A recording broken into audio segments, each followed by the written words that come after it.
Nali badezi yabuzina nti kuddewo ne ngenda. Nalowooza nti kandi biri kweri abaana.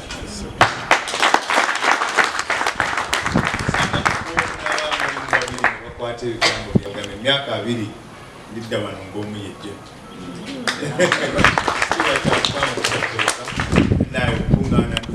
The sitting have officially opened this sitting. Thank you very much. Kama bafuimikisa, kama bafume. Nsikirize zirukate ngende nsanga abalala. Babasobola okutuuka gye muli ne bamanya ebizibu bye mulina. Bantu bangi, abaana bangi babeera mu nsi bayita mu nsi oluusi nga tewali ababatuukako olw'ensonga ezimu lwazoogeddeko. Abazadde ennaku zino abamu balikuze nnyo. Taata ali Japan, mama ali Dubai. Bonna banoonya ki sente. Kati obuzibu obwo ne bubeerawo nti oluusi abaana they don't have anybody to open up to.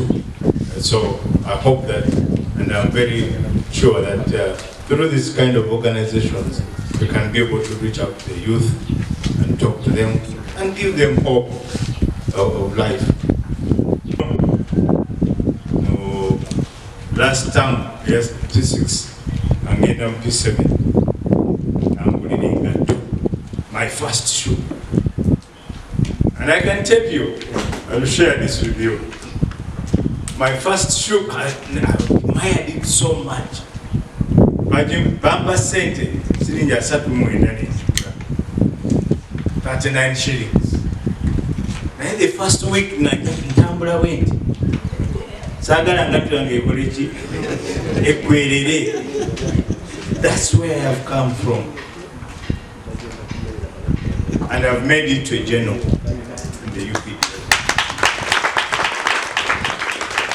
So when you are here, ng'oliawo tuddawo tewenyoma. This is the message I want you to carry. Don't think you are too small to be what you want to be in life, because you can. You can be what you want to be. You only need to be focused in life, committed, and you'll be able to make it in life. So I want to encourage you, regardless of the family you come from, regardless of the background, you can make it in life. Okay? It is subtle. Akawungezi n'agenda agula akawunga ne mukene n'agenda atwalira jjajjaawe. Who's benefited? Now, if you are not in that kind of a situation, you have an opportunity. You are in school. Bazadde bo bakulabiridde. Osobola okufuna ekyokulya. Why don't you feel proud to be what you are and preserve this temple of God for what God created you for? Don't waste yourself. Don't waste your life. Masanyalaze bagataddewo olina agera ku makya n'omutima gwe guli kitegeeza mutima ogwo temuliimu ki kwagala. Natamala nakufumintiriza nti bwensala amasanyalaze ago bwe gaba bagenda ku ddwaliro abalwadde abali ku oxygen n'abali ku masanyalaze banaawona. Omuntu oyo aba n'okwagala n'agenda n'asala abaki amasanyalaze. Does that person love himself first of all? Because he hates himself, he hates the environment around him, and that's it. Eventually hates his country. And also the issue the director talked about, the corruption. Because that person doesn't have love for himself, love for his country, bwe bamuwa omulimu ogukola mu kifo ky'okukola omulimu ogwo gutereere. Oluguudo olwo mu kifo ky'okukola lubeere lulungi, enkya luyiteko n'abalala baluyiteko nga lulungi, ye asalawo sente akole ki? Naye ssebo nga director nammwe abantu mutuyambe tukuliriza nnyo ne aggrandise those corrupt people. Ngeri ki olugira omwana akoze, omwana oyo yakakolera emyaka 3 n'olaba gy'alina laba kikatumba kimaze tekirina na kizimbe ku mukono. Kaakati engeri eyo it promotes what? Corruption. Abantu abo tuleme bakuliriza nga bakoze ebintu ebiki ebikyamu. let us condemn corruption in all its form. In all its form. Kubanga sebo director and master. Muchimanyi eri abazadde abagulira abaana ebibuuzo. Isn't that corruption? Bameka bwe bagulira wano. Omwana si omutandikira okumutraininga corruption. Tubiraba mu primary school ng'abaana bagenza okampaininga simanyi for prefect ng'omwana ajjayo obuswiti agabira ki abalonzi kati omwana tomuyigiriza corruption from the early age. Bameka wano abaliko abaali bakampaininga okubera prefect wawayaka olabye she's very genuine yawayaka ki akantu kakati mu mbeera eyo kiba kitegeeza nti kijja kukula kikule kyeyongereyo because it becomes like the way of life. So we must stop that from the early age. If we encourage children, if we do that, for example, and you know, a whole parent, you have been educating this child from senior 1 to senior 4. Exams have arrived. Now you go and buy kasasi.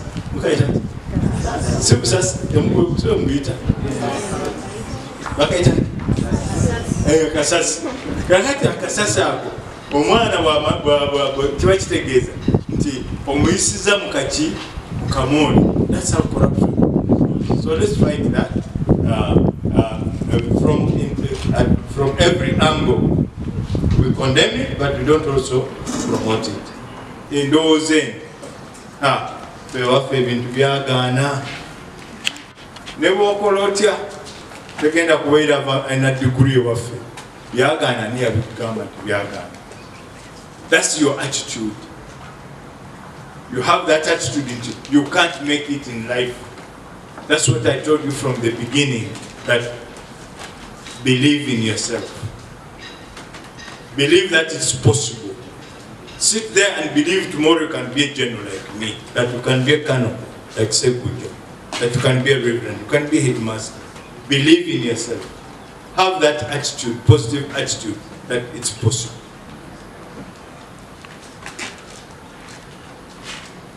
The attitude there is about in about 3 or 4 forms. There is positive, oyakiriza kisoboka. There is negative. Ebene bw'okola byagaana byalema byayanga ewaffe tevaayo alina akola ki tentana kuvaayo kwe baatukolimira senga yatukola ki yatukolimira. That's already a negative attitude. So that don't embed in yourself a negative attitude. Tobeera na kulowooza okwalemwa, tobeera na kirowoozo ekyo tebikola ki tebisoboka. Kati nyakulaba mukwano gwange ono atuddana tukyalina abantu baagala kwogera eri baana be batazaala. Let me be open. Tetukyayagala kwogera eri baana. Abazadde tebakyalina budde, basenga bakoowa, bakojja tebalina biseera.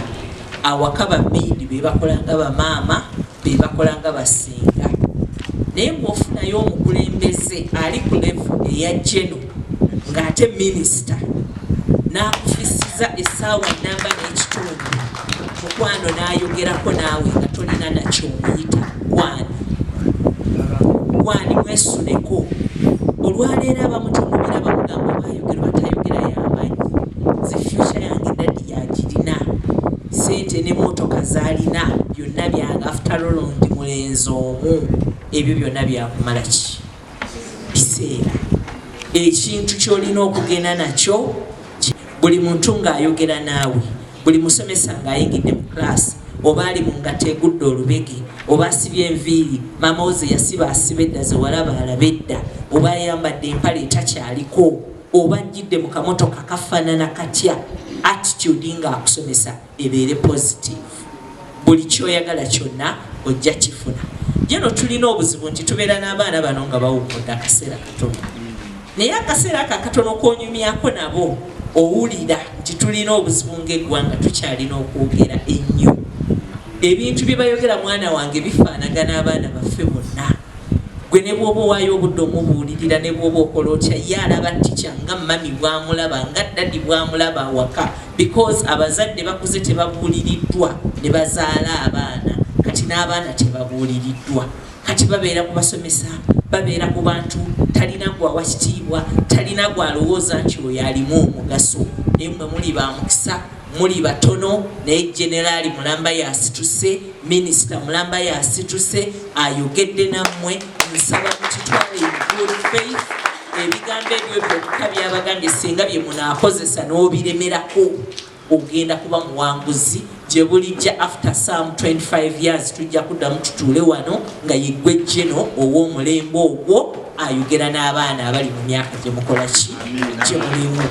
Geno omusomo guno nze ngambye wali Ronda ne Deborah ne mbaga tukoze bubi singa twayongedde kulumatovu n'okitugamba tuleeta bannamukono abavubuka between 16 to 30 years. Omusomo guno gwandibadde era gukola. Bannange tulina obuzibu nti abavubuka kati singa obaleese wano obadde ogenda kulira bwe bamuganda kakati ebyo byonna Geno ebitugambye naye ffe twagala capital. Naye nga bw'obala wali sente z'alina tezenkana attitude. Naye ne bw'obaleetera ekifaanana kitya bo balabamu kimu kufuna za mangu. Era gwe ababuulira bino ebigambo gwe balwana okole ki oba omuzadde yakutaddemu ssente ezikuleese wano for a week, oyo ye muzadde akuwadde ekyobugagga kyogenda okubeera nakyo. Kubanga bwe mutunula eka basenga gye bali aboogera, bamaama bakyalina obudde bwammwe, bakomawo okubabuza to the extent n'ekisenge mmwe mukibategekera.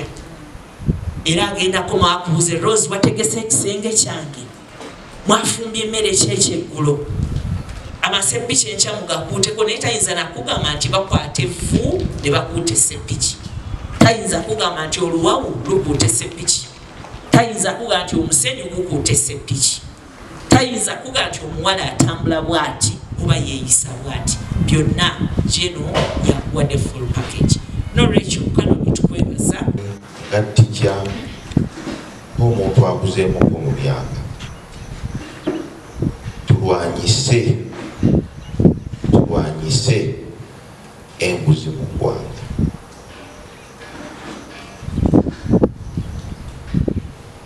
Abaana bano bwe banaakula nga balaba nti enguzi kintu kya bulijjo, kintu kiri nomo, Uganda tejja kgenda maaso. Era Bakanoni sebo okusaba mu pulogulaamu zo zonna nakimanyi mwekiri abaana bano tubayigirize nnyo okulaba nga beewala ekigambo nguzi mu ggwanga lyaffe. Nze ngezaako mu ssomero ddala abaana be6 nga bafuluma ne twogera okumala ebbanga. Yanti bwe tufuna omukisa nga guno abaana bano abato nga bwe bali ne twongera okunyikiza ekigambo ekyo nti enguzi ejja kuzza eggwanga lyaffe nnyo emabega. Kituyamba okulaba nti emyaka egijja Uganda ate tanapu ng'ekyo kisuubira si bwerabise, lwakuba nti abazadde abasigadde beekwasa bakava mu nnaku nkulu. Era tulaba abazadde mu bintu bino ebyamasappe babiteekamu ssente.